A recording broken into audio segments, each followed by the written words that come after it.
तो hello NEET aspirant, कैसे हैं आप सभी लोग। आई होप आप अच्छे होंगे, मस्त होंगे और आपकी तैयारी भी अच्छी चल रही होगी और आपके फेस्टिवल भी अच्छे चल रहे होंगे। हाँ, तो हमने कर रखा था स्टार्ट रोटेशनल मोशन, जिसके साथ हमने पढ़ाया centre of mass. Centre of mass हमने कंप्लीट कर दिया। वापिस हम स्टार्ट करते हैं रोटेशनल मोशंस के। सेंटर ऑफ मास स्टार्ट करने के पीछे एक मोटिव था। क्या मोटिव था कि जब हम जड़त्व आघूर्ण पढ़ेंगे, किसी पिंड का जड़त्व आघूर्ण पढ़ेंगे, यानी मोमेंटम ऑफ इनर्शिया पढ़ेंगे, उसके लिए जरूरी है कि पहले सेंटर ऑफ मास का आइडिया लगा लिया जाए कि किस पिंड का कहां द्रव्यमान किस बिंदु पे निश्चित होता है। जब हमने ये पढ़ लिया, इसके लेक्चर पढ़ लिए हैं, अब आसानी होगी किसी भी पिंड का, चाहे वह आयत हो, चाहे वह ठोस हो, चाहे वह रिंग हो, चाहे वह बल्ले हो, चाहे वह सिलेंडर हो, चाहे वह ठोस गोला हो, चाहे वह खोखला गोला हो, या सारे पिंडे खोखले हो चाहे रिंग हो, कुछ भी हो, सारे के जड़त्व आघूर्ण पढ़ने में आसानी होगी। ठीक है, इसके लिए अगर आपको ज्यादा आसानी महसूस करनी हो तो आप हमेशा वो सारी चीजें पहले पढ़ें जो हमने स्टार्टिंग में पढ़ाई थी, जो बेसिक पढ़ाई थी। बेसिक में हमने क्या पढ़ाया था? बेसिक में मैंने पढ़ाया था कि रेखीय चीजों को कोणीय चीजों में कैसे परिवर्तित किया जाए। हर चीज को, रेखीय चीज को हमने परिवर्तित किया था कोणीय चीजों में। क्यों किया था? क्योंकि जब वहां वेग पढ़ते हैं, वहां वी पढ़ते हैं, यहाँ ओमेगा पढ़ते हैं, अगर आपको सीधा ओमेगा बताया जाए तो आपको दिक्कत होगी। इसलिए मैंने सारी चीजें कन्वर्ट की थी कोणीय चीजों में, लेकिन आज वापस कर देता हूं मैं एक बार आपके लिए, तो आपको दिक्कत ना आए। तो जल्दी से कनेक्ट हो जाइए। ये है हमारा प्यारा चैनल जिसका नाम है RNM अकेडमी, और वीडियो को लाइक करना है, ये तो आपके लिए कंपलसरी है। ठीक है, हाँ, हमने काफी सारा इस लेक्चर में रीड आउट कर लिया है। जो भी दिक्कत हो कमेंट सेक्शन में ड्रॉप आउट कर दीजिए करो। ठीक है, हाँ हाँ हाँ हाँ, देखो स्टार्ट। फर्क इतना ही होता है कि आप सीधे चलते हैं, इसमें आप क्या करते हो, एक एक्स के चारों तरफ घूम लेते हो, और कोई फर्क नहीं होता रेखीय और कोणीय चीजों के अंदर। ठीक है, एक सेकंड एक सेकंड एक सेकंड एक सेकंड। ठीक है, हाँ, हमने वहां पढ़ा था विस्थापन। विस्थापन थोड़ा सा बोर्ड को बड़ा कर लेते हैं, एक सेकंड। हाँ, हमने वहां पढ़ा था विस्थापन, किसको बोलते हैं? डिस्प्लेसमेंट को। विस्थापन को वहां लिखते थे एस। जब कोणीय विस्थापन की बात आएगी, कोणीय डिस्प्लेसमेंट की बात है, एंगुलर डिस्प्लेसमेंट की बात है, तो आपको कर देना है क्या? थीटा। वहां हम पढ़ते थे वेग वी, यहां कर देंगे हम ओमेगा, कोणीय वेग, एंगुलर वेलोसिटी। तीसरी चीज वहां पढ़ा था त्वरण ए, यहां क्या कर देंगे त्वरण को? कोणीय त्वरण, और कोणीय त्वरण को किससे दर्शाएंगे? त्वरण, त्वरण। ठीक है, त्वरण को अल्फा से। ठीक है, ये तीन चीजें होती हैं विस्थापन कोणीय में। अब इनके तीन चीजें क्या रिलेशन बनता है? पहला रिलेशन बनता है एस बराबर आर थीटा, एक नंबर फॉर्मूला। दूसरा वी बराबर आर ओमेगा, सॉरी अल्फा नहीं है, सॉरी सॉरी सॉरी, वापिस सॉरी सॉरी सॉरी, क्षमा चाहेंगे, लिखने में मिस्टेक हुआ है। यहां हम लिखेंगे आर, बड़ा लिखो आर या छोटा आर लिखो, कोई दिक्कत नहीं है, सेम ही चीजें है। और तीसरी चीज है ए का मतलब है त्वरण, आर इंटू। ठीक है, ये तीन प्यारे प्यारे समीकरण है, बार बार पढ़ा दिए, इतनी बार पढ़ा दिए, इतनी बार पढ़ा दिए कि आप पक जाओगे। ठीक है, हाँ, यह आर क्या चीज है? जब कोई वस्तु सीधी चलती है तो उसमें एक एक्सिस होता है या दो एक्सिस होता है, कोई दिक्कत नहीं। लेकिन जब वस्तु कोणीय कोणीय टर्म में घूमती है तो उसका एक मैन एक्सिस होता है। इस मैन एक्सिस के चारों तरफ एक त्रिज्या होती है, उसके चारों तरफ वस्तु घूमती है। यानी जो वेग घूम रहा था, जिस कोई वस्तु विस्थापन कर रही थी, तो एक त्रिज्या के साथ वह विस्थापन कर रही थी, इसलिए इसको कोणीय चीजों में कन्वर्ट करेंगे। लेकिन अगर वे सारी चीजें कन्वर्ट हो जाए किसमें? वेग में, त्रिज्या के साथ तो कोणीय वेग और त्वरण तो कोणीय त्वरण। ठीक है, ये सारी चीजें बेसिक है। हाँ, अब आगे देखेंगे, एक सेकंड। हाँ, ये तीन समीकरण थे, क्या था? कोणीय विस्थापन का, कोणीय वेग का और कोणीय त्वरण का। कोई दिक्कत नहीं, इसके बाद में पढ़ते हैं। इसके बाद में एक चीज आई थी बलाक घूर्ण। बलाक घूर्ण, बलाक घूर्ण क्या बला है? बलाक घूर्ण को कहते हैं इंग्लिश में टो, टोर टो, टो और क्यू, इसको दर्शाते हैं टो से, एक प्यारा सा निशान होता है जिसको कहते हैं टो, बलागुण। बलागुण क्या होता है? किसी पिंड का कोणीय किसी पिंड को कोणीय गति में बल देना ही बलाघूर्ण कहलाता है। टो बराबर क्या फॉर्मूला होता है? टो का वही फॉर्मूला होता है जो हम पहले हम पढ़ते थे, F बराबर एम ए। ठीक है, अब यहां क्या पढ़ेंगे? यहां पढ़ेंगे टो बराबर आई एल्फा। एक इंपॉर्टेंट चीज है आई एल्फा। अब आपको आई अल्फा से कुछ कंफ्यूजन हुआ कि आई अल्फा क्या चीज है। देखो, तो है यहां बलाघूर्ण, कोणीय बलाघूर्ण है, यानी ठीक है बलाघूर्ण, थोड़ी सी लिखने में दिक्कत है, बलाघूर्ण, यहां देखो बलाघूर्ण। ठीक है, आई क्या है? यहाँ पे आई है जड़त्व आघूर्ण, जड़त्व आघूर्ण, यानी जिस चीज को हम रेखीय कंडीशंस में द्रव्यमान बोलते थे, उस चीज को हम कोणीय भाषा में उसको जड़त्व आघूर्ण बोलते हैं। हम बोलना चाहें कि किसी व्यक्ति का द्रव्यमान 20 केजी है, अगर उसी व्यक्ति को हम कोणीय परिभाषा में, यानी वह व्यक्ति अगर एक त्रिज्या के चारों तरफ घूम रहा है, तो उसको बोलेंगे जड़त्व आघूर्ण। क्या फॉर्मूला होता है? देखो, इसका फॉर्मूला होता है आई बराबर एम आर स्क्वायर। आप सोचोगे सर आई का मतलब तो आप केवल एम बता रहे थे, आर स्क्वायर कहां से है? देखो, पहले इसका ऐसा मात्रक देख लेना। ऐसा ही मात्रक होता है इसका, ये 11th वाले बच्चों के लिए इंपॉर्टेंट है, केजी इंटू मीटर स्क्वायर। ये होता है इसका एस आई मात्रक। ठीक है, हाँ। जब कोई वस्तु, ध्यान से सुनना, जब कोई वस्तु एम द्रव्यमान की कोई वस्तु आर त्रिज्या के किसी परिपथ पे गति कर रही है अपने एक अक्ष के सापेक्ष, चाहे अक्ष आंतरिक अक्ष हो चाहे अक्ष बाहरी अक्ष हो। ठीक है, जैसे देखो मैं यहां पे खड़ा हूं, ठीक है, मेरी अंगुली से एक रस्सी है और ये बिल्कुल आर गति कर रही है, तो एम द्रव्यमान का एक बड़ा पिंड और आर त्रिज्या के एक पथ पे घूम रहा है, तो इसको बोलेंगे जड़त्व आघूर्ण। सिर्फ लैंग्वेज टफ है, बाकी वही चीज है, द्रव्यमान को आर त्रिज्या के परिपथ पे घुमाया जाता है, उसको बोलते हैं जड़त्व आघूर्ण। इंग्लिश में आपको बार बार बोला जाएगा मोमेंटम या मोमेंट ऑफ इनर्शिया।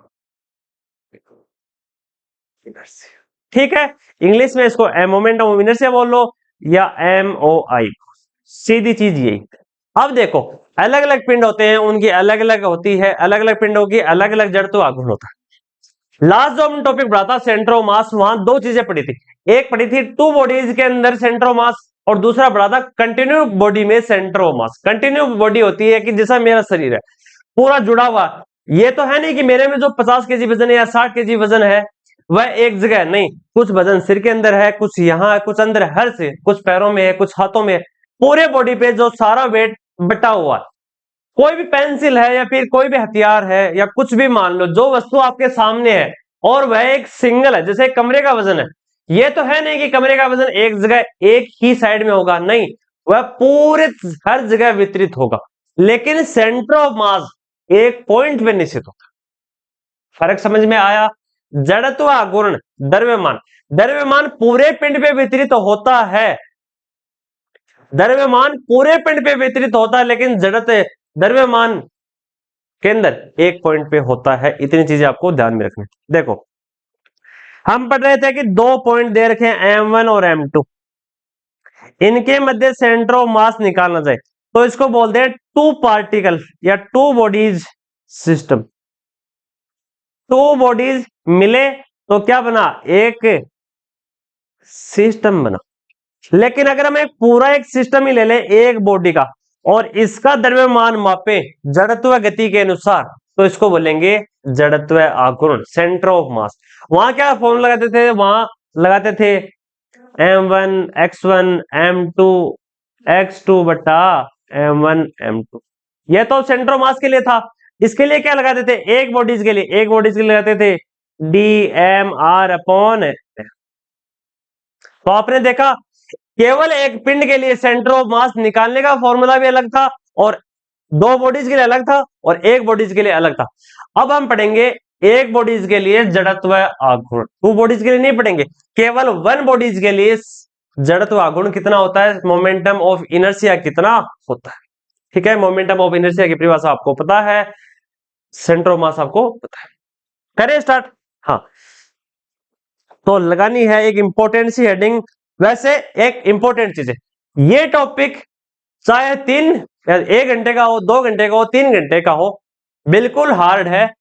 इसकी बजाय आपको से टेलीग्राम पे एक पेज का पीडीएफ डाला जाएगा, बस वो पढ़ लेना। आपको लेंथ जाने की कोई जरूरत नहीं, जो 11th और 12th में है केवल उनको रटना है।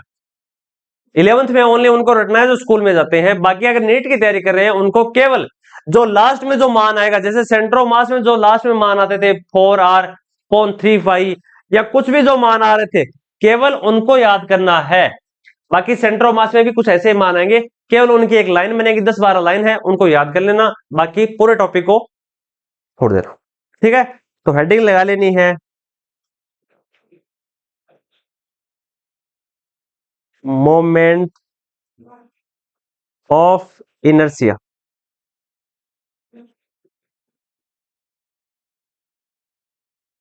रुके रुके रुके, क्या दिक्कत है इस पेंसिल वाज, इनर्शिया। ठीक है, मोमेंटम ऑफ इनर्शिया यानी जड़त्व आघूर्ण, कोई दिक्कत नहीं, परिभाषा आप सभी को याद है। और ये किसके लिए पढ़ा रहे हैं, ये पढ़ा रहे हैं कंटिन्यूस बॉडीज के लिए, यानी केवल एक पार्टिकल, एक कण मान लो या एक बॉडी मान लो या एक वस्तु मान लो, इनके लिए सेंटर मास। तो इसका क्या फॉर्मूला होगा, मानो कि आपको एक बड़ा सा कण दे रखा है, ऐसे ये कण दे रखा है, ये तो है नहीं कि इसका सारा द्रव्यमान एक जगह है, नहीं, कुछ द्रव्यमान यहाँ होगा, m1 यहाँ, m2 यहाँ, m3 यहाँ, या m4 यहाँ, m5 यहाँ, m6 यहाँ। एक पॉइंट से इसकी दूरी r1 है, इसकी दूरी r2 है, इसकी दूरी r3 है, इसकी दूरी r4 है, इसकी r5 है, इसकी r6 है। एक पिंड में का सारा द्रव्यमान अलग अलग जगह स्थित होता है, उनकी द्रव्यमान के अंदर से एक दूरी होती है, या किसी भी एक पॉइंट से उनकी एक दूरी होती है। उस दूरी को मापने के लिए हम क्या करते हैं, टोटल पिंड का द्रव्यमान मापने के लिए हम क्या करते हैं, टोटल पिंड का जड़त्व आघूर्ण मापने के लिए सूत्र होता है m1 r1 का स्क्वायर, m2 r2 का स्क्वायर प्लस m3 r3 का whole square plus m4 r4 का होल स्क्वायर, स्क्वायर है क्यूब नहीं है, ठीक है, m5 r5 का होल स्क्वायर। ठीक है, एक पिंड का निकालने के लिए तो ये फॉर्मूला होता है। ठीक है, अलग अलग पॉइंट दिए गए। अब हम करेंगे, आपको एक रोड दे दी जाएगी, आपको एक गोला दे दिया जाएगा, आपको एक शंकु दे दिया जाएगा, आपको कुछ भी दे दिया जाए, ये तो है नहीं कि आप उनके लिए एक एक उनका एक टुकड़ा लो, उनका मान निकालो, फिर दूसरा टुकड़ा लो, उनका मान निकालो, ये तो है नहीं। आपको किसी व्यक्ति का मान निकालने के लिए कह दिया जाए कि इसका जड़त्व आघूर्ण कितना है, तो ये तो है नहीं कि उसका आपको सिर का वजन अलग मापोगे, नहीं, आपको कोई एक ऐसी विधि लगानी है कि जिससे आपका मान सीधा आ जाए, आपको ज्यादा चीजें ना करनी पड़े। हम पढ़ेंगे, स्टार्टिंग करेंगे एक रोड का जड़त्व आघूर्ण, एक लंबी या एल लंबाई की रोड, रोड को शायद हिंदी में एक बोलते हैं छड़, एक लंबी या एल लंबाई की एक रोड का जड़त्व आघूर्ण, का जड़त्व आघूर्ण। ठीक है, हाँ, अब आपको दे रखी है एक इतनी बड़ी सारी एक पतली सी एक रोड। ठीक है, हाँ, मैंने कहा बताया था, यहाँ इसका सेंटर ऑफ मास होता है, इसकी लंबाई कितनी होती है, इसका मास है m, और इसकी लेंथ है l, यानी m मास की और l लेंथ की कोई रोड दी गई है, सेंटर ऑफ मास का होगा टोटल लंबाई का ½ तो यहां इसका सेंटर ऑफ मास होगा बिल्कुल इसके बीच में l/, ठीक है, यहां 0 होगा, ठीक है, यहां 0 मान लो इसका सेंटर ऑफ मान। इस साइड में कितना होगा, इस साइड में पॉजिटिव है तो यहां से यहां का भाग होगा l/2, आधा इस साइड में और आधा इस साइड। लेकिन एक चीज कभी मत भूल जाना, ये छड़ x के अनुदिश है, ये छड़ x के अनुदिश है। अगर कोई छड़ x के अनुदिश है और एक हिस्सा उसका 0 0 मानते हैं, यानी उसका जहां सेंटर मास होता है उसको मूल बिंदु पे रख लेते हैं, इस साइड के सारे मान, पीछे के मान नेगेटिव और आगे के मान पॉजिटिव। क्यों? क्योंकि x में पीछे के मान नेगेटिव होते हैं और मूल बिंदु से आगे के मान पॉजिटिव होते हैं। चीजें ध्यान में रखनी। इस छड़ को हमने मूल बिंदु पे रखा, 0 0 पे रखा, इस साइड में L/2 और इस साइड में -L/2 होगा। क्यों लिया है ये चीजें आपको आगे बताएगी, ठीक है। अब देखो, इस छड़ का हम द्रव्यमान मापने के लिए इसके छोटे छोटे टुकड़े करते हैं। तो द्रव्यमान का एक छोटा सा हिस्सा लेते हैं, तो इसको बोल देंगे dm, फिर यहाँ इसको भी dm, छोटे छोटे टुकड़े करेंगे, बिल्कुल छोटे छोटे। एक टुकड़े का हिस्सा निकालेंगे, फिर सारे टुकड़ों को जोड़ देंगे, तो dm dm, जितने टुकड़े कर सकते हो उतने टुकड़े कर सकते हो, जैसे आप परमाणु केमिस्ट्री में करते हैं। इस साइड में भी द्रव्यमान वितरित होगा, चाहे माइनस की साइड ही क्यों न हो, ठीक है। ये एक रस्सी। अब देखो, हमने मूल बिंदु से पहला जो पॉइंट लिया, पहला जो डीएम लिया, उसकी दूरी कितनी है? माना उसकी दूरी हमने मान ली x। दूसरे पिंड की मान लेंगे x2 x3 x4, इस साइड में मान लेंगे x3 x5, कितने मानते जाओ, जितने टुकड़े करोगे उसके उतने हिस्से होते जाएंगे, ठीक है। अब आती है जड़त्व आघूर्ण की मेन परिभाषा, मेन फॉर्मूला लगाते हैं, मेन मान। पहले प्रोसेस देखना ताकि आसानी हो। क्या होता है? I बराबर mr² होता है। ये तो फॉर्मूला होता है एक पूरी छड़ के लिए, पूरी छड़ का जड़त्व आघूर्ण निकालने का फॉर्मूला। लेकिन हमें क्या करना है? हमें तो करना है कि जो पिंड आपको दे रखा है उसके छोटे छोटे टुकड़ों का जड़त्व आघूर्ण निकाल के उनको एक साथ जोड़ दो और विसार निकालो, तो कर लो। तो क्या करेंगे? इसका करेंगे समाकलन। समाकलन इसी काम आता है, छोटे छोटे द्रव्यमान यानी शॉर्ट मास मापने के लिए, शॉर्ट लेंथ मापने के लिए काम आता है समाकलन हमेशा, या शॉर्ट एरिया मापने के लिए समाकलन काम आता है। जिन्होंने मैथ पढ़ी है उनको पता है, जिनको बाय है उनको मैं बता देता हूं, ठीक है। तो ये चीज समाकलन छोटी छोटी चीजों को निकालने के लिए काम आता है, तो कर लो। इसको करेंगे तो DI, यानी पूरी रोड का एक छोटा सा हिस्सा जिसका जड़त्व आघूर्ण कितना होगा? DI। इस साइड में क्या हो जाएगा? इस साइड में हो जाएगा dmx²। आर की जगह हमने क्या लिया? आर की जगह एक्स लिया, वह आर ले सकते होते हैं लेकिन हमने यहां केवल एक्स लिया, ठीक है। एक्स अलग अलग पिंडों की मूल बिंदु से दूरी कहलाती है, ठीक है।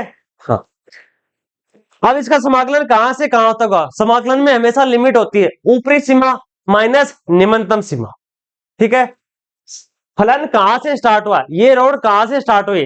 तो ये रोड -L/2 से स्टार्ट हुई थी और कहां तक जा रही है? L/2 पॉजिटिव तक जा रही है। तो इस रोड की निचतम सीमा कहां होगी?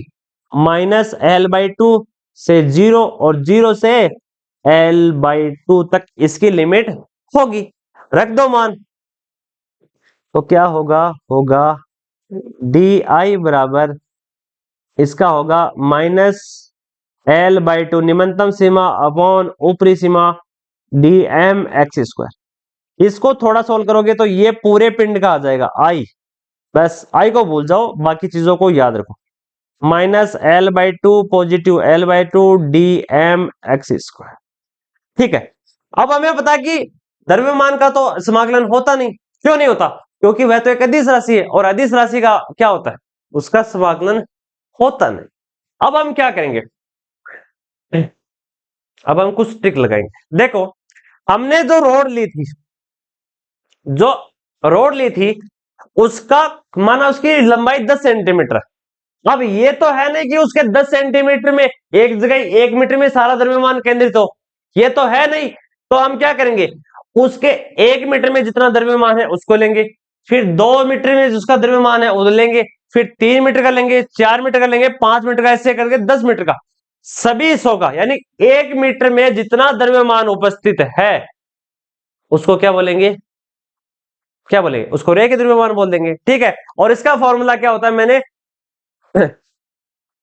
बताया था, याद क्या करो, मैंने बताया था लैम्डा बराबर m अपॉन l। यानी किसी एक यूनिट लंबाई या 1 मीटर लंबाई में स्थित द्रव्यमान को क्या कहते हैं? रेखीय द्रव्यमान। बस, यानी किसी रेखा है, उसका 1 मीटर हिस्सा लिया, उसमें जो द्रव्यमान स्थित है उसको रेखीय द्रव्यमान बोल देंगे, उसको केवल लैम्डा से दर्शा देंगे। और लैम्डा एक कांस्टेंट राशि है, इसका मान परिवर्तित नहीं होगा कि आप ये कर दो कि लैम्डा का भी अवकलन कर दो, समाकलन कर दो, नहीं, लैम्डा का समाकलन कभी नहीं होगा। केवल लैम्डा इसलिए आया है ताकि डीएम को परिवर्तित किया जा सके। डीएम का समाकलन कर नहीं सकते, इसलिए डीएम की जगह हम क्या ले, लैम्डा। देखो अगर करोगे तो समझ में आ जाएगा। तो देखो 1 मीटर लेंथ में स्थित मास, थोड़ा सा दिक्कत है क्या? हाँ, 1 मीटर लंबाई में उपस्थित या स्थित मास कितना है? तो है 1 लैम्डा। 2 मीटर में लेंथ में उपस्थित मास कितना होगा? 2 लैम्डा। 3 मीटर लेंथ में उपस्थित मास कितना होगा? 3 लैम्डा। ठीक है।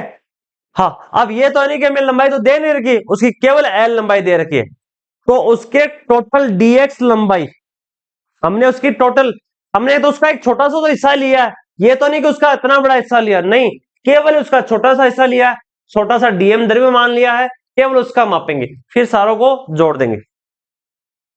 तो डीएम लेंथ में स्थित मास कितना होगा? डीएक्स लेंथ में उपस्थित मास कितना होगा? Lambda D. कोई दिक्कत? नो दिक्कत। ठीक है, लेमडा 1 मीटर, 2 लैम्डा 2 मीटर का मास, 3 लैम्डा 3 मीटर का मास, और लेमडा डीएक्स, तो लेमडा डीएक्स क्षेत्र में उपस्थित। अब देखो हमने एक छोटा हिस्सा ले लिया, अब उसको इस डीएक्स को कहां, सॉरी, इस डीएम को रख देंगे डीएक्स की जगह, या इसको कर सकते हो लेमडा बराबर डीएम अपॉन डीएक्स। इसकी जगह क्या रख सकते हैं? ये रख सकते हैं, तो डीएम बराबर लेमडा डीएक्स, ये भी रख सकते हो। यानी एक छोटे द्रव्यमान में स्थित कितना होगा? Lambda dot DX. कुछ कंफ्यूजन है वो आप देख, देखो हमें एक रोड दी गई है, एल लंबाई की रोड दी गई है, उसका एक छोटा सा हिस्सा लेंगे, उसका द्रव्यमान निकाल देंगे, फिर उसका सारा एक साथ ऐड कर देंगे, तो पूरा छड़ का जड़त्व आघूर्ण आ जाए। ठीक है, इस डीएम की जगह क्या मान रख देना? इस डीएम की जगह लेमडा डीएक्स मान रख देना, तो आई बराबर माइनस L/2 से L, ये रस्सी की रोड की लिमिट है, तो lambda D X into x square. ठीक है, इसको सोल्व करोगे तो लेमडा आ जाएगा बाहर, और इसका समाकलन करोगे तो एक्स स्क्वायर का समाकलन कितना होता है? x³ बटा 3 L/2 माइनस L/2। ठीक है, लेमडा की जगह क्या होगा? वापिस देख लो एक बार, इसको सेम का सेम लिख दो ताकि आपको दिक्कत ना आए।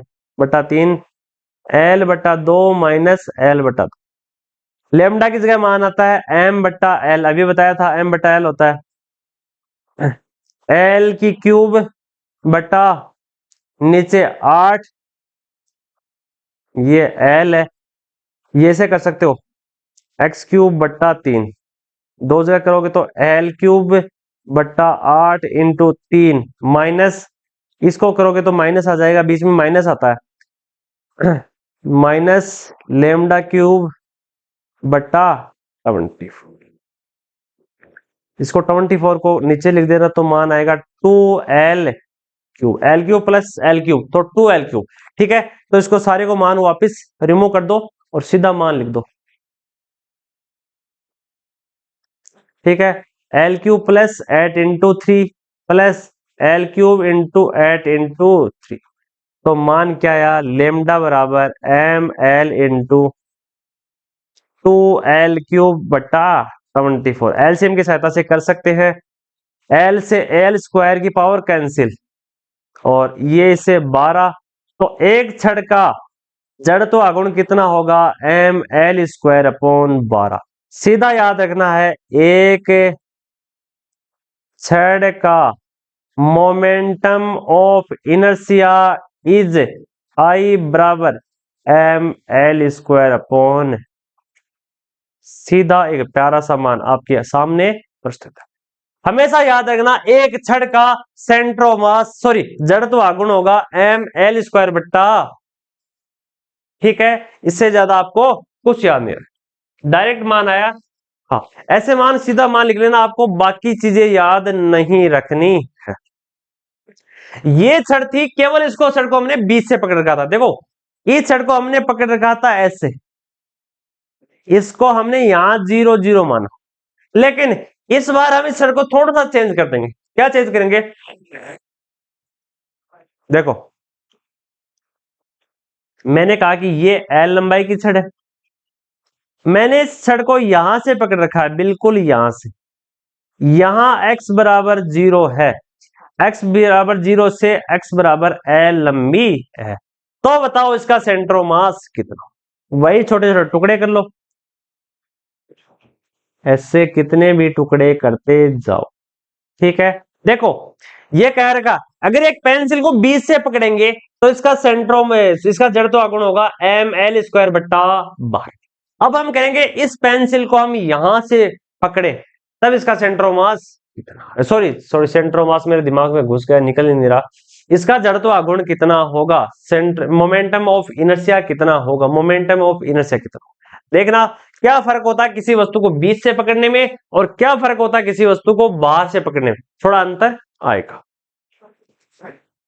ये डीएम द्रव्यमान है छोटे छोटे, ये भी डीएम है, छोटे छोटे टुकड़े लिए ताकि समझने में आसानी हो। पहला हिस्सा इससे मान लेते हैं x1 x2 x3 and so on xl जितना लंबा है, कर लो वही मान।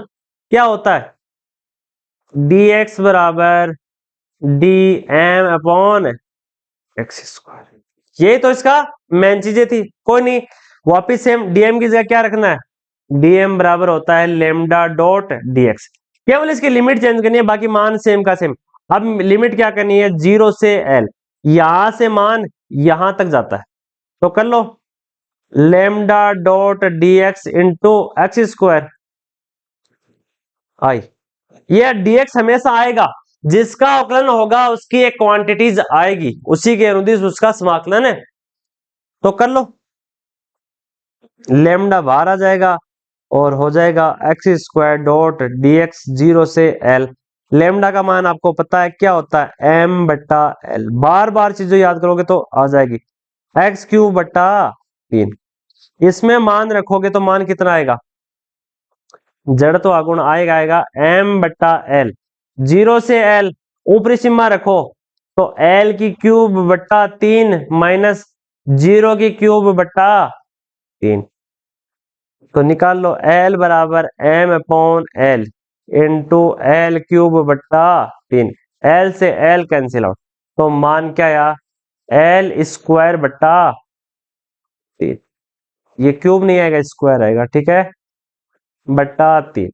तो एक छड़ को अगर हम बाहरी से पकड़े तो उसका जड़ तो आगुण होगा एम एल स्क्वायर बटा 3, ठीक है। कोई दिक्कत, शायद कोई दिक्कत नहीं, केवल ये कह रहा है देखो ये एक लंबी रोड है, मेरा हाथ एक लंबी रोड में, अगर इसको बीच से पकड़ेंगे तो आसानी होगी नहीं होगी, होगी क्यों, क्योंकि यही इसका जड़ तो आगे सॉरी इसका द्रव्यमान है, तो उसका जड़ तो आगुण निकालने में आसानी होगी। अगर मैं इसको बाहर से पकड़ लूं, यहां से टच आउट कर लूं, तो उसको उठाने में काफी दिक्कत आए। देखो जैसे जो गेट डोर वाले डोर जो गेट होते हैं, लंबे डोर होते हैं, उनको अगर आप बाहर से पकड़ के लाओगे या उसको ओपन करोगे या ऑफ करोगे, देखो ऐसे ऐसे तो होता है, ऐसे ऐसे, ठीक है, ओपन करते हैं ऐसे या ऑफ करें, उस टाइम में आप जब तक बाहर से पकड़ रहे हैं तो आपको आसानी होगी। ये थोड़ी आपको यहां से अंदर से पकड़ के बंद कर लेना, कभी नहीं होगा। आपका डोर जहां जितनी दूरी होगी उतनी दिक्कत, ठीक है। अगर आपकी त्रिज्या जितनी कम होगी उतनी आपको जड़ तो आघूर्ण ज्यादा लगाना पड़ेगा, उतना बल आपको ज्यादा लगाना पड़ेगा, जितनी दूरी ज्यादा होगी उतना बल कम लगाना पड़ेगा, ठीक है। उदाहरण की सहायता से आगे मैं समझाता हूं, ये चीजें केवल आपको समझाई जा रही। अब स्टार्ट करते हैं कि एक रिंग का जड़ तो आघूर्ण कितना होता है। लगा लेते हैं एक हेडिंग, क्या है एक रिंग है, रिंग का निकालना है, रिंग का MOI यानी मोमेंटम ऑफ इनर्शिया। रिंग का मास कितना है? रिंग का मास है m। रिंग की रेडियस कितनी है? रिंग की रेडियस है r। ठीक है। रिंग कैसी होती है आपके आंखों के सामने? एक चीजें होती हैं, देखो रिंग में रटने वाली चीजें हैं, कोई रटने वाली चीजें नहीं, केवल एक फॉर्मूला आएगा। ये एक रिंग है, ठीक है। यहां इसका द्रव्यमान है। देखो मैंने बताया था वृत्त की परिधि पे जितने भी बिंदु हैं, रिंग भी एक वृत्त ही है, इसकी परिधि पे केवल द्रव्यमान है और वृत्त की परिधि पे केवल बिंदु होते थे। यहां द्रव्यमान dm है, उसकी दूरी भी कितनी होगी? r होगी। यहां द्रव्यमान है, उसकी दूरी भी कितनी होगी? dm। यहां द्रव्यमान है, उसकी दूरी भी कितनी होगी? dm। क्यों? क्योंकि वृत्त के केंद्र से वृत्त की परिधि पे, वृत्त का सेंटर है, ये वृत्त का सेंटर है, और वृत्त की परिधि पे जितने भी मान होंगे उनके सारे क्या होंगे? बराबर लंबाई दूरी पे होंगे, यानी केंद्र से बराबर दूरी पर होंगे सारे मास। कहीं भी ले लो, कोई भी पॉइंट ले लो, चाहे यहां ले लो, इसका भी दूर होगी r। छोटे छोटे टुकड़े देते जाओ, डीएम डीएम, चाहे कितने भी टुकड़े निकालकर एक रिंग का सेंट्रोमास, सॉरी जड़त्व आघूर्ण आप निकाल सकते हैं। डीएम डीएम डीएम डीएम, इतने डीएम बहुत हैं, ज्यादा अगर कलेक्टर बन जाएंगे तो फिर अच्छा नहीं हो। ठीक है। इन सारों की रेडियस दे रखी है एक केंद्र से। ठीक है, ये इसका केंद्र, ये एक रिंग है, प्यारी सी रिंग, आपकी एंगेजमेंट में आती है। और ठीक है, उसको ध्यान से देखना, वो बीच से खोखली होती है। हाँ, अब मैंने बताया था कि रिंग का सेंटर ऑफ मास कहां होता है? बिल्कुल उसका उसका द्रव्यमान के अंदर कहां होता है? बिल्कुल उसका सेंटर पॉइंट होता है। अब इसका जड़त्व आघूर्ण कहां होगा देखेंगे, तो निकाल लो, निकाल लेते हैं साहब, क्या दिक्कत है? तो निकाल लेते हैं, मतलब है डी आई बराबर क्या होगा? डी आई बराबर होगा डी एम एक्स स्क्वायर। ठीक है, डी एम एक्स स्क्वायर। इसका रेडियस कहां से कहां होगा? इसका रेडियस होगा 0 से आर के बीच, या 0 पर आर स्क्वायर, यहाँ एम नहीं लिखेंगे, यहाँ एक्स नहीं लिखेंगे, यहाँ रखेंगे आर। क्यों?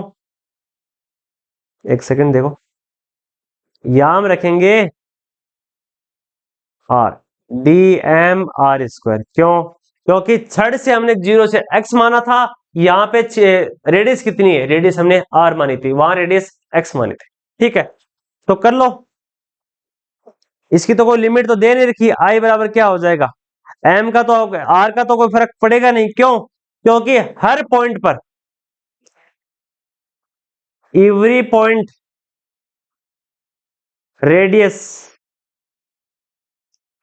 आर इक्वल, यानी प्रत्येक पॉइंट की जो रेडियस थी वह इक्वल होगी, यानी रेडियस में परिवर्तन नहीं आएगा। हमेशा याद रखनी, रेडियस में कभी परिवर्तन नहीं आएगा, इसलिए रेडियस का मान चेंज नहीं होगा। जिन मानों में चेंज नहीं होता उनका अवकलन नहीं होता। तो अवकलन किसका होगा? अवकलन होगा m का। m ने कहा जी साहब हमारा अवकलन होगा, हमें टुकड़ों में बांटा जाएगा और हमारे पे राज किया जाएगा। ठीक है, तो मैंने कहा कि द्रव्यमान का भी कोई अवकलन नहीं होता, तो क्या हो जाएगा? उसको भी बाहर रख दो। तो I बराबर एम आर स्क्वायर। ये लो साहब प्यारा सा तीसरा फॉर्मूला, यानी रिंग के लिए मोमेंटम ऑफ इनर्शिया, सीधा रटो एम आर स्क्वायर। क्या रटना? M are square. तीसरे रोड थी एम एल स्क्वायर बट्टा 12। अगर ये चीजें किस में आ रही थी, उसको बाहर से पकड़े, यहां से नीचे से, तो कितना हो रहा था? एम एल स्क्वायर बट्टा। और तीसरी चीजें, जब रिंग का मोमेंटम ऑफ इनर्शिया कितना था? M are square.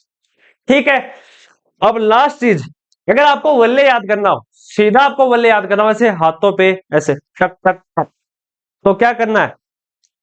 वल्ले को क्या बोलते हैं? वल्ले को बोलते हैं डिस्क। डिस्क का मोमेंटम ऑफ इनर्शिया कितना होगा? एम आर स्क्वायर बटा 2। लेकिन इसको प्रूव करेंगे, ऐसे नहीं कि आपको सीधा दे दिया, नहीं, इसको प्रूव भी करेंगे। रिंग के लिए था एम आर स्क्वायर और डिस्क के लिए होगा एम आर स्क्वायर बट्टा। ठीक है, हाँ, एक सेकंड।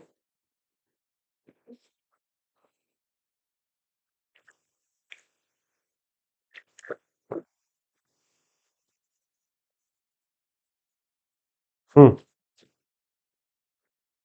इतनी देर जो चीजें पढ़ रहे थे वह केवल थी 1D की, अब चीजें पढ़ेंगे 2D की, लेमिना टाइप की चीजें, यानी सीबीएसई में बोलते हैं लेमिना। ठीक है, कोई फ्रूटी का नाम नहीं है कि लेमिना है। हाँ, अब पढ़ेंगे एक रेक्टेंगल, 2D का रेक्टेंगल, यानी रेक्टेंगुलर बोलते हैं उसको, रेक्टेंगुलर, AUGGULAR, एक सेकंड, GUGULAR, रेक्टेंगुलर लेमिना।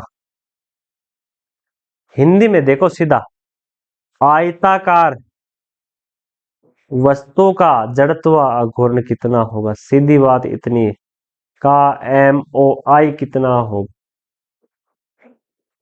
आजकल देखो एक अखबारों में बार बार एक नाम आता है MOU, यानी अंबानी का MOU हुआ है राजस्थान सरकार से, MOU हुआ उसका बिहार सरकार से, किसी ने वर्ल्ड बैंक ने किया है MOU की भारत की किसी संस्था से, या के IIT की किसी संस्था ने सऊदी अरब की किसी संस्था के साथ MOU है, उसको बोलते हैं मैनिफेस्टो ऑफ अंडरस्टैंडिंग। यानी आपके बीच में एक समझ बनी है किसी कार्य करने को, तो उसको बोलते हैं MOU, मैनिफेस्टो ऑफ अंडरस्टैंडिंग। और MOI का मतलब होता है मोमेंटम ऑफ इनर्शिया। ठीक है, काफी अंतर है, समझ में लेना। ठीक है, कुछ दिक्कत? हाँ, बढ़े आगे। देखो क्या होता है, ये होता है एक आयत, आयत का क्षेत्रफल क्या होता है, ये उसको बोलते हैं लंबाई, लेंथ। ठीक है, इसको बोलते हैं ब्रेंथ, चौड़ाई। लंबाई इंटू चौड़ाई, इसका क्षेत्रफल हो जाएगा। हमें निकालना इसका क्षेत्रफल, किसके अनुदिश निकालोगे, अनुदिश निकालोगे y की, बिल्कुल इसको 20 से निकाल देते हैं y। अब y के अनुदिश क्यों निकालेंगे, देखो y के अनुदिश निकालने का एक कारण होता है, आयत का सेंट्रोमास बिल्कुल इसका एक पॉइंट लिया जाता है यहाँ पे, इसका यहाँ पे, इसका यहाँ पे, यानी हमने इसका सेंट्रोमास होगा यहाँ पे, ये इसका सेंट्रोमास है आयत का, इसी के अनुसार निकालेंगे जड़त्व आघूर्ण। तो देखो इसको छोटे छोटे टुकड़ों में बांट लो। एक खेत का आपको क्षेत्रफल निकालना हो तो बिल्कुल ये एक परफेक्ट फॉर्मूला है। कभी अपने खेत का एक छोटा सा हिस्सा ले लो, उसका एरिया निकाल लो, DM, DM, ये माना कोई प्लेट है या कोई वस्तु है, उसका जड़त्व आघूर्ण कितना है उसको निकालना है। DM, DM, इतने सारे DM एक साथ। ठीक है, ये DM है, ये DM, किसी एक DM को ले लो। अब देखो इसके सेंटर से पहले जो पहला जो द्रव्यमान है DM, उसकी दूरी कितनी है, उसकी दूरी है dx मान लो या dl मान लो, और उसकी चौड़ाई कितनी है, उसकी चौड़ाई है db। बस इतना आपको याद रखना, लगा लिया फॉर्मूला। हाँ देखो, हाँ, इसकी लेंथ होगी माइनस, ये 0 है, यहाँ पे 0 है, यहाँ पे L/2 है, और माइनस L/2। अब देखो इतनी देर हम क्या निकाल रहे थे, इतनी देर हम निकाल रहे थे कि एक छोटे एरिया, एक छोटे लेंथ में द्रव्यमान कितना है। अब निकालेंगे कि एक छोटे क्षेत्रफल में द्रव्यमान कितना है। पहले निकाल रहे थे कि एक छोटी लेंथ में द्रव्यमान कितना है। अब लंबाई के दो पैमाने हो गए, ये 2D पैमाना चला गया, उसमें लेंथ भी है उसमें ब्रेंथ भी है, तो क्या हो जाएगा, यहाँ 2D हो जाएगा, और निकलेगा क्या, एरिया। तो जो लेमडा की जगह क्या आएगा, लेमडा की जगह पर आएगा सिग्मा। क्या होता है, 1 मीटर नहीं, 1 metre square, square area, area में, एरिया पर यूनिट कितना होगा, लेमडा। 2 मीटर में कितना होगा, 2 लेमडा। 3 मीटर स्क्वायर एरिया में पर यूनिट कितना होगा, 3 लेमडा। इस प्रकार dbdx, यानी चौड़ाई, और dx क्या है, लेंथ। देखो यहां लंबाई और चौड़ाई दोनों है, b भी लेना पड़ेगा, d भी लेना पड़ेगा, तभी तो एरिया निकलेगा। ये थोड़ी कि हम अकेले ब्रेथ को ले ले, अकेले चौड़ाई को ले ले तो एरिया निकालेंगे, नहीं। तो हमने लिखा बी डी एक्स किसके बराबर हो जाएगा, ये हो जाएगा sigma D B D X. केवल आपको इतना मान याद रखना, ठीक है। हाँ, और यहाँ सिग्मा का मान क्या होगा, वहां लेमडा का मान था एम बटा एल, मेन चीजें यहाँ सिग्मा का मान होगा लेमडा बटा, यहाँ क्या हो जाएगा एल इंटू बी। क्यों, वहां था लेंथ, यहाँ क्या है, यहाँ लंबाई इंटू चौड़ाई, यहाँ क्षेत्रफल, ठीक है। तो एकांक क्षेत्रफल में उपस्थित द्रव्यमान को क्या कहते हैं, लेमडा, सॉरी सिग्मा, ठीक है। अब रख लो इस मान को वापिस, तो निकाल दो आई बराबर -L/2 से +L/2 तक क्या मान रखना है, lambda B D X into x square, ठीक है। निकालो क्रॉस सोल्व, सिग्मा आ जाएगा बाहर, सिग्मा और बी आ जाएगा बाहर, -L/2 से +L/2 तक D X into x square कर लो। लेमडा बी बराबर इसका हो जाएगा x³/3। अब ये मान हमने कहीं पहले भी किया था, क्या मान निकल के आया था वो आपको याद है। लेमडा की जगह क्या रखना, लेमडा की जगह है एम एल इंटू बी और ऊपर भी बी, तो बी से B cancel out, L³/74 plus L³/74, तो आई बराबर मान क्या निकल के आएगा, आई बराबर मान निकल के आएगा ML 2L³/12, L से M कैंसिल आउट, तो ML²/12, यानी जो मान थोड़ी देर पहले एक छड़ का आया था, एक छड़ का जड़ तो आगुण आया था, वही से मान किसका आया है, वही से मान एक आयत का है। देखो आयत ऐसे होता है, बिल्कुल आयत, देखो ऐसे आयत होता है, ठीक ऐसे एक आयत होता है नहीं होता है। देखो मेरे पास ऐसी कोई बुक हो तो मैं बताऊं,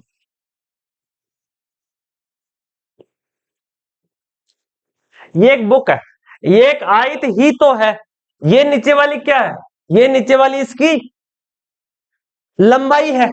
हम इसका बिल्कुल ऐसा हिस्सा निकाल रहे हैं, लंबाई के चौड़ाई के अनुदिश ऐसा हिस्सा इसका निकाल रहे हैं। एक हिस्से का निकाल दिया और सारों का जोड़ दिया, जो एक हिस्सा निकाला था वह हिस्सा किस कैसा था, वह हिस्सा तो एक छड़ी तो था ऐसे। अगर इसको बिल्कुल ऊपर से सीधा निकालोगे तो क्या होगा, एक छड़ी तो निकल के आएगी, ऐसी अनेक छड़ होगी। तो जो एक छड़ का सेंट्रो जो जड़ तो आगुण होगा वही जड़ तो आगुण एक आयताकार वस्तु का, ठीक है। अब आगे बढ़े, अब किसको नोटिस करेंगे, अब नोटिस करेंगे एक डिस्क को। डिस्क किसमें आता है, डिस्क भी 2D में आता है, रिंग रिंग 1D में भी आ सकती है, कोई दिक्कत नहीं होगी इसको। अब इंपॉर्टेंट हेडिंग है एक डिस्क, डिस्क किसमें आता है, डिस्क 2D में आता है, और 2D को हम क्या बोलते हैं, 2D को हम बोलते हैं लेमिना टाइप, ठीक है। हाँ लेमिना टाइप। अब देखो MOU momentum of inertia about an axis is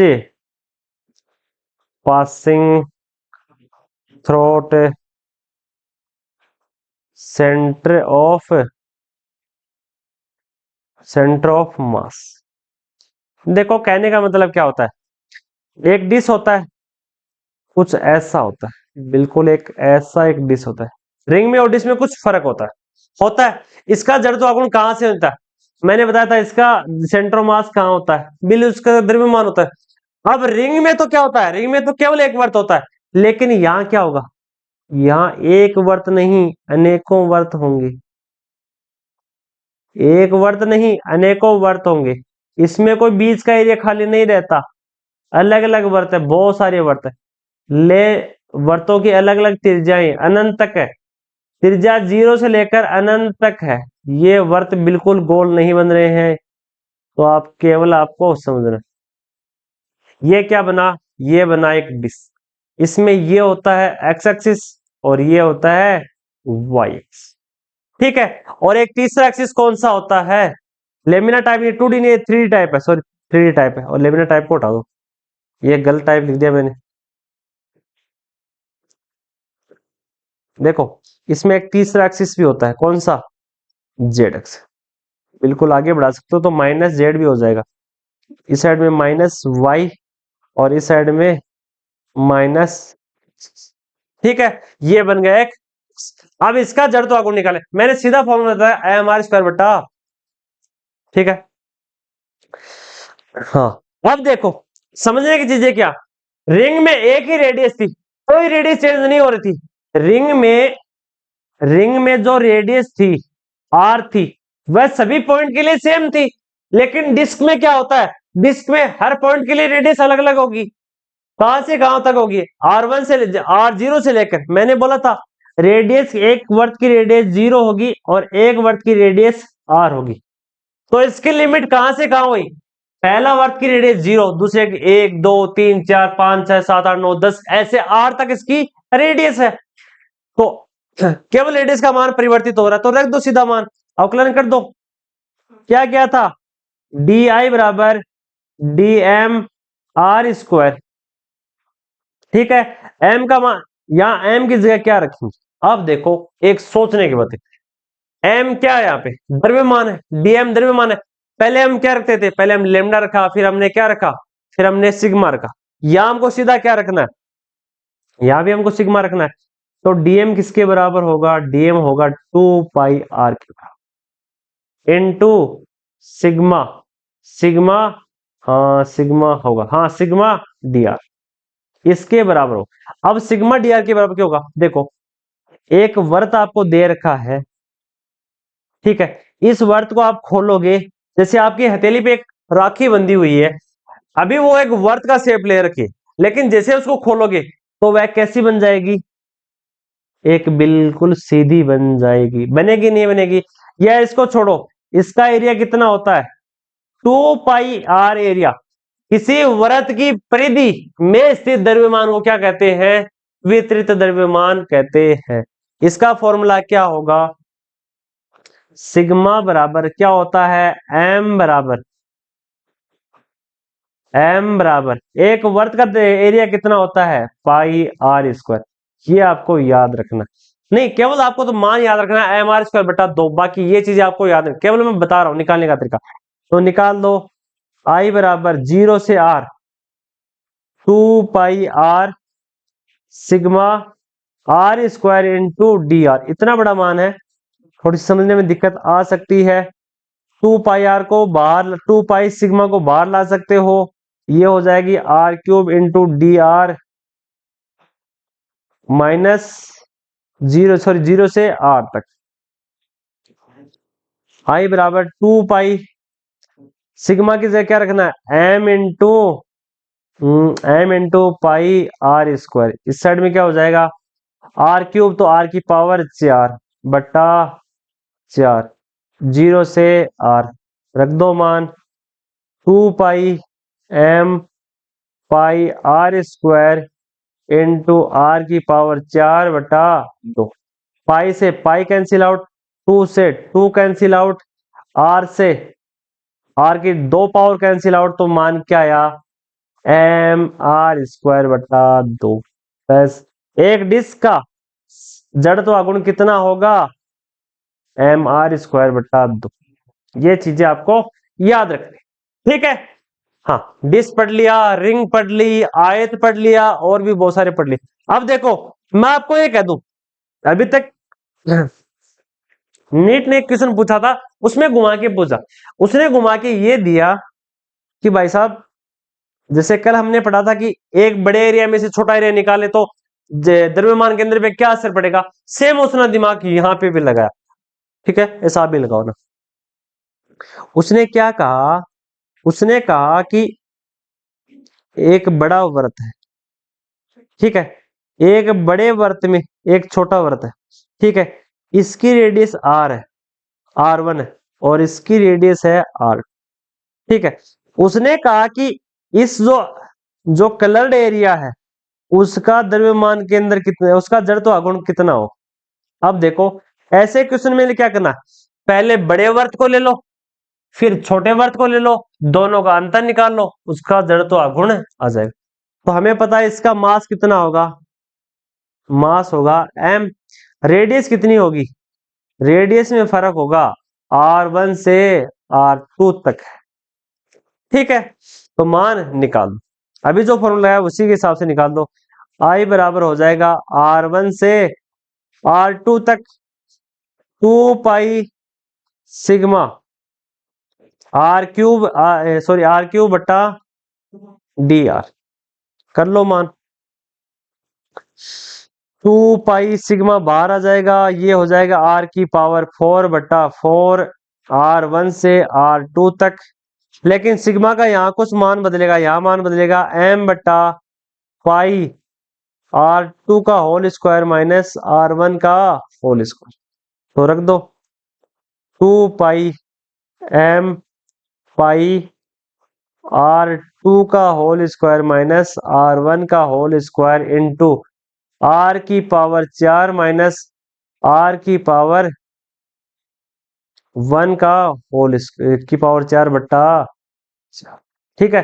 4 का आप कॉमन आउट ले सकते हो, पाई से पाई कैंसिल आउट, इससे ये कैंसिल आउट, तो क्या मान बचा, मान बचा m r2 की पावर 4 प्लस r1 की पावर 4, सॉरी 4 नहीं का स्क्वायर करो, r2 का स्क्वायर माइनस r1 का स्क्वायर बट्टा, थोड़ी सी लंबी प्रोसेस है लेकिन समझते जाना, r1 का होल स्क्वायर, ठीक है। इससे ये कैंसिल आउट हो जाएगा, यहाँ बट्टे में आएगा 2, तो मान क्या आया, उस एरिया का जड़त्व आघूर्ण कितना आया, m r2 का whole square plus m r1 का होल स्क्वायर बट्टा, ये मान आगे भी किसी चीज का, ठीक है। इतनी चीजें आपको क्लियर है या नहीं है, क्लियर है तो अच्छी बात है, नहीं है तो फिर दिक्कत वाली बात है।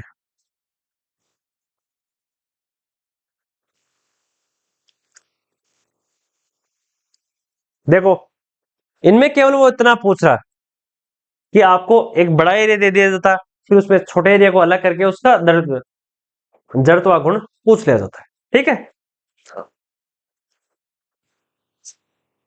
हाँ अब देखो अगली चीज, अब हम पढ़ेंगे सिलेंडर। सिलेंडर को दो हिस्सों में पढ़े, मैंने बताया था कि सिलेंडर का जड़त्व आघूर्ण का है, सॉरी द्रव्यमान कहाँ होता है, सिलेंडर आपने देखा, सिलेंडर कैसे बनता है, देखो सिलेंडर क्या करती होती है कि घर में जितनी भी चूड़ियां होती है उनको एक के ऊपर एक रखते जाओ, तो क्या बन जाएगा, एक बेलन बन जाएगा।